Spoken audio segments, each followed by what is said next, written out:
হস্তিনাপুরের রাজসভা নিস্তব্ধ, মশালের আলো কাঁপছে পাথরের স্তম্ভে।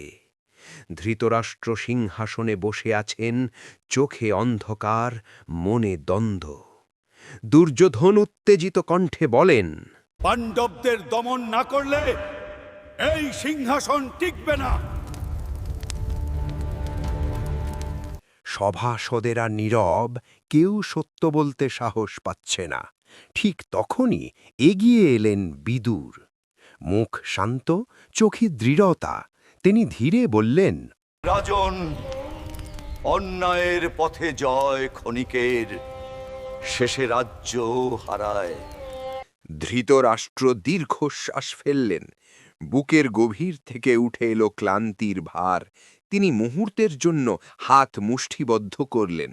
তিনি বললেন, নীরবতাই আজ আমার একমাত্র উত্তর, কারণ শক্তি নেই সত্যের মুখোমুখি হওয়ার।